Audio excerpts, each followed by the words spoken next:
Welcome to Wiley Gun 1776.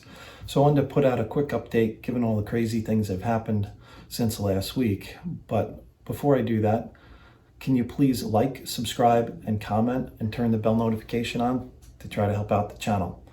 So, depending on when you view this video, last Wednesday brought a protest that expanded into the Capitol building. And as you can imagine, it is boiling over. Some are calling for the president on this, but I think it's a little crazy.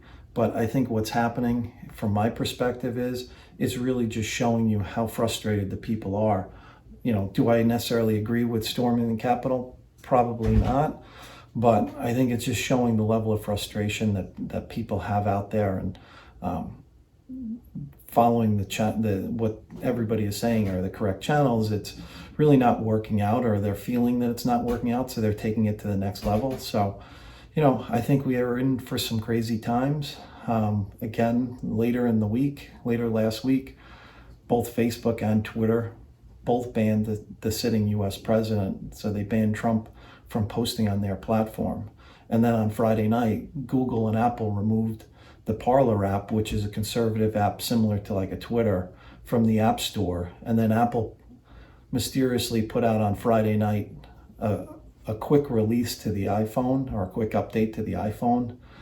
And then when you get up Saturday morning, AWS, which is Amazon's web hosting service, gave Parlor 24 hours to implement content monitoring software. So as of recording this video, Parlor is still down.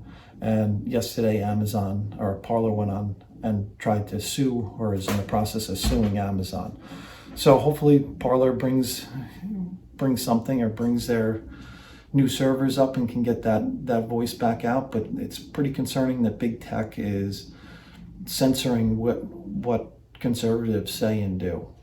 So that kind of leads me to this video. So I wanted to put together some thoughts on what are 10 things that we as the people of the US can do in the next coming days and weeks.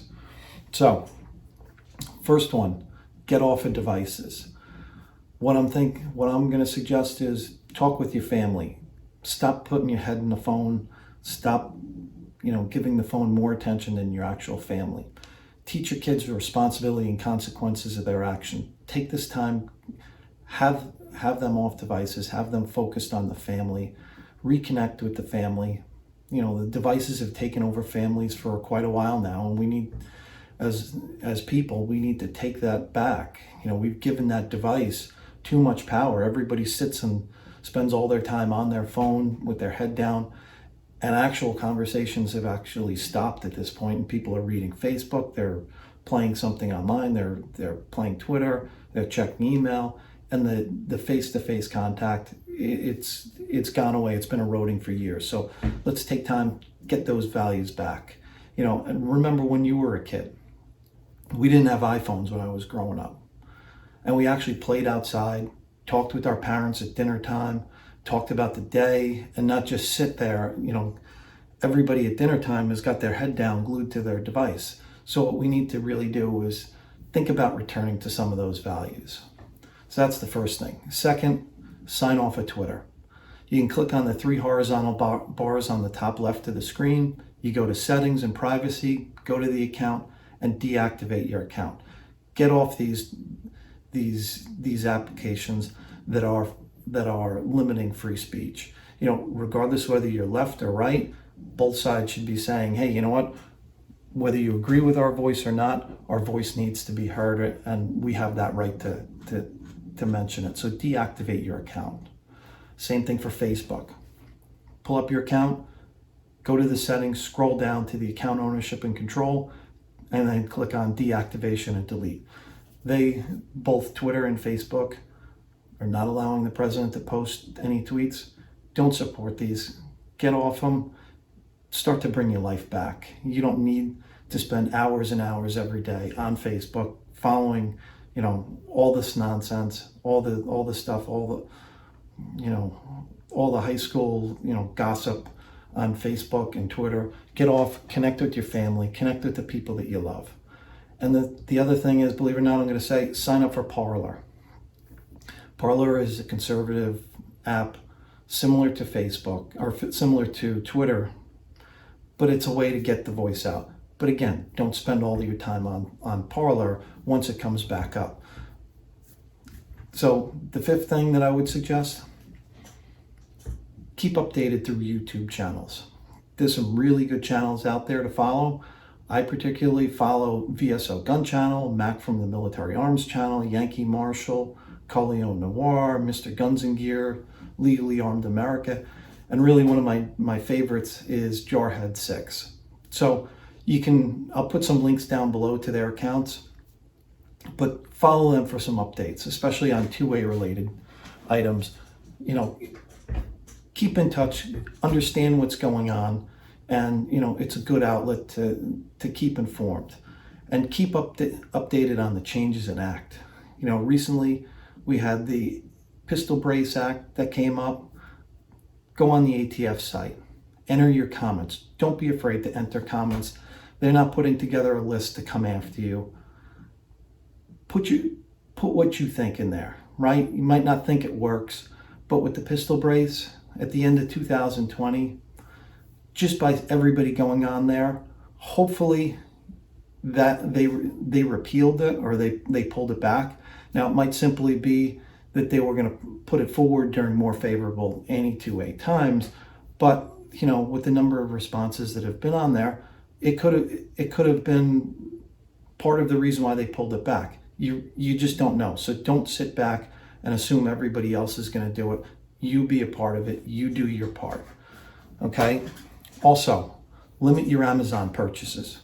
Try to spend locally with businesses that help support your values and beliefs. Not that just one person can make a difference, but if everybody did the same thing, 70 million people, if we didn't use Amazon for a week, I am sure that would get their attention. And hopefully that will make them think twice about just the knee-jerk reaction to kick Parlor off the Amazon Web Service. So, try to do what you think is right, but if we all band together, it'll hopefully make a difference. The other thing, number 7, write to your elected officials. So below I'm going to include a link in the description on how to contact your representative based on your address. It's a pretty easy website. You go there, put your address in, and it gives you a list of all your representatives. Write them a letter. Tell them what you think about big tech limiting your speech and how they shouldn't be able to limit the First Amendment.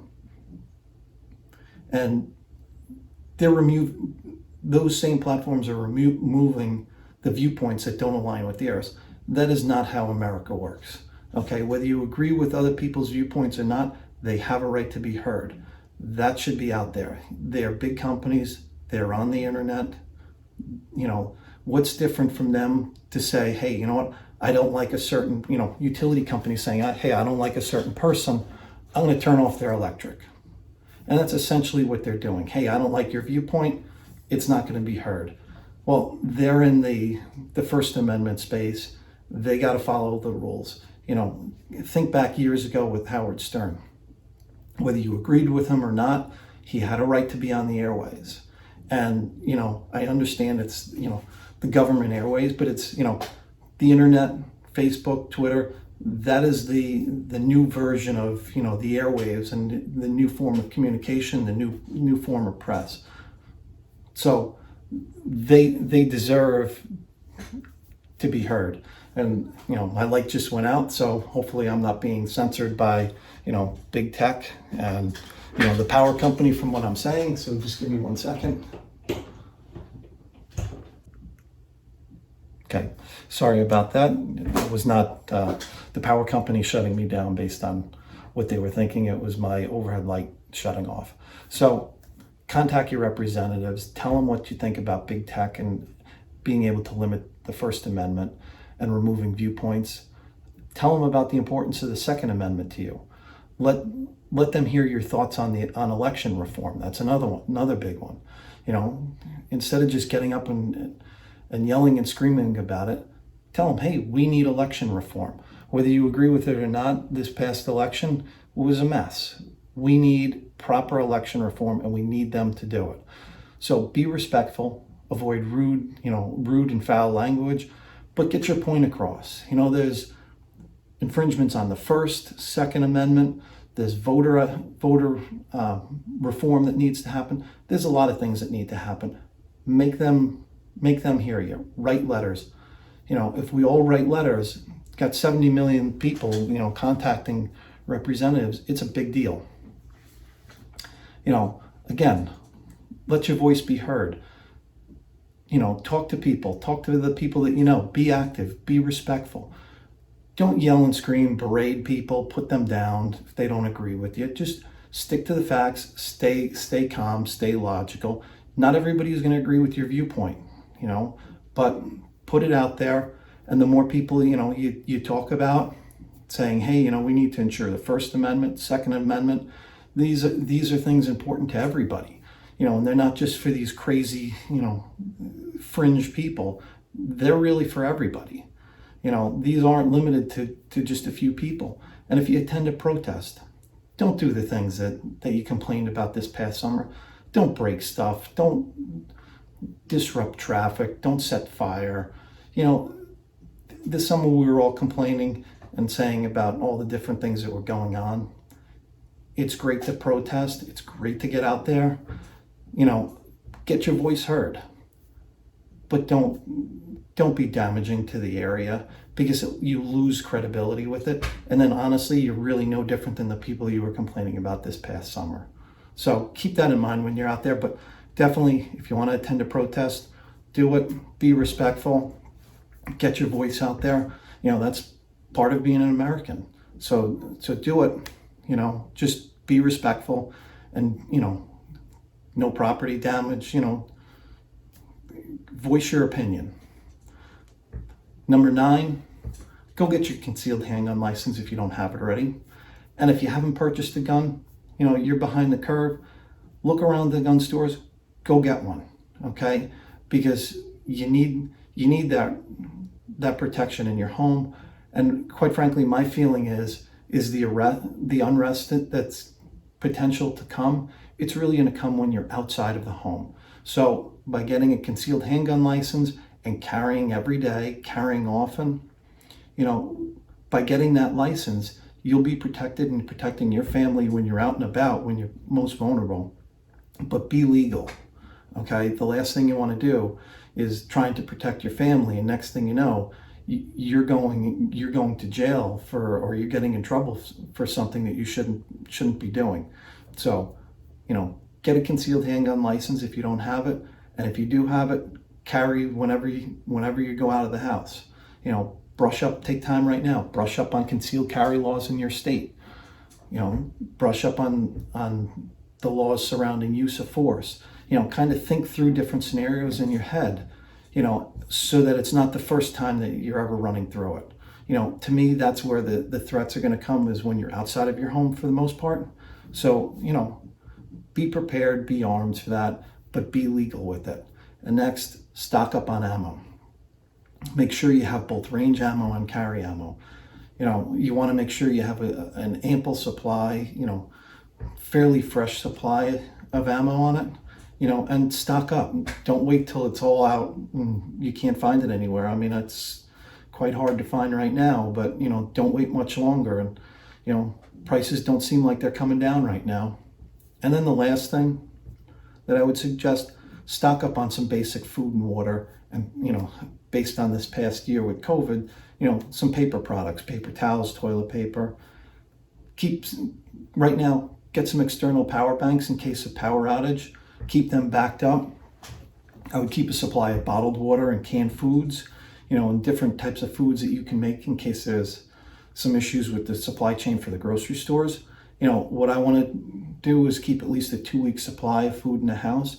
Basically, what I'm thinking in my head is prepare like a storm is coming, whether it's a hurricane or whatever. You want to have supplies in the house. You want to be somewhat self-sufficient. If the power goes out, you're good to go for a while. If the grocery store has an interruption in their supply chain, you're good to go for a little bit. Hopefully it's not going to last more than 2 weeks, but that's a good starting point, at least in my mind. So prepare like a storm is coming.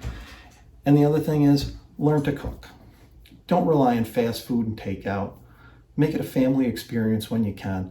cook meals, you want to be somewhat self-sufficient. Now, you're going to have to still need the grocery store, but stop relying on fast food as your means of eating. So, thanks for taking time to listen to my thoughts on what to do in the coming days and weeks. And hopefully it's helpful to some, and let's hope this doesn't keep getting worse. So please like, subscribe, and comment. And I'm going to continue working on putting out multiple videos each week to help out people who are like me, want to get some content out there other than the mainstream media and escape, their one-sided message. It's important that we all stick together so our voices are heard. If we don't stay united, there's really no chance that we stand. The media and politicians are united, or at least the left-wing politicians are. They're united with the media, and you see what's happening. So don't let them dismiss you as unhinged, crazy, or uneducated. Stay with the fight, and these are some important times in our history.